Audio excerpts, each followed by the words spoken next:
The Letter Amma Never Sent. The house was quieter than usual that afternoon. The clock ticked softly, the ceiling fan turned lazily, and the sunlight slanted through the dusty curtains like faded memories. Amma sat at her small wooden table, a cup of half-finished tea beside her. Snowy, her white cat, dozed near the window, paws twitching as if dreaming of chasing butterflies. The radio was on, but she wasn't listening. She was staring at something else, a yellowed envelope, its edges curled, its paper brittle with age. Her hands trembled slightly as she touched it. It was a letter, one she had written years ago but never sent. It was addressed to her eldest son. The handwriting was neat but uncertain, the ink faded but still legible. She remembered the day she wrote it. It had been raining, like most days when her heart grew heavy. She had sat in this very spot, tears falling faster than her pen could move. In that letter, she had written everything she couldn't say over the phone, how much she missed them, how the house felt empty without their laughter, how even Snowy's purring couldn't fill the silence they had left behind. But she never posted it, because every time she thought of mailing it, something stopped her. Pride, hesitation, fear of being a burden. Instead, she folded it neatly and kept it tucked inside her prayer book.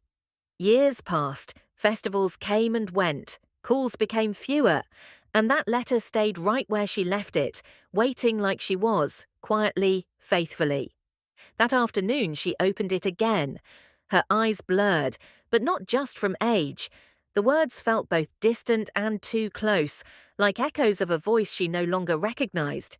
She smiled sadly. "You silly old woman," she whispered to herself.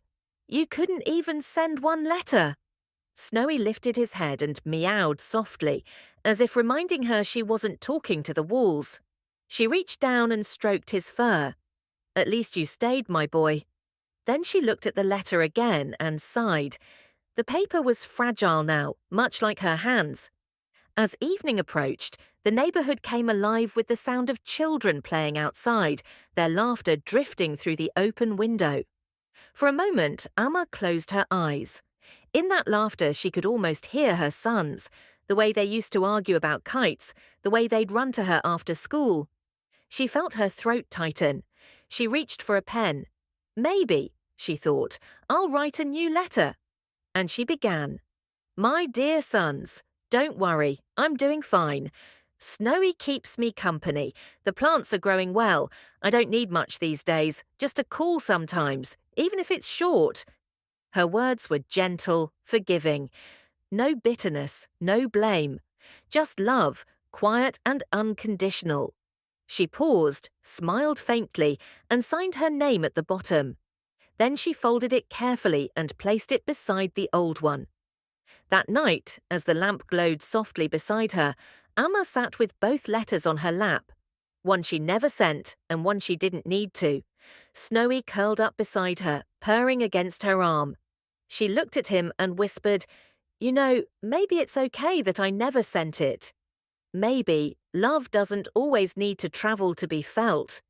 The fan hummed. The night deepened. And for the first time in a long while, Amma didn't feel forgotten. Because somewhere out there, she knew her sons were living their lives, and maybe, just maybe, a small part of her love had already reached them anyway. As she drifted to sleep, Snowy purred louder, his warmth pressed against her heart. The two letters lay side by side on the table, one for the past, one for peace. And in that quiet room, Amma's heart finally found what it had been missing all those years. Not an answer, not a reply, but forgiveness.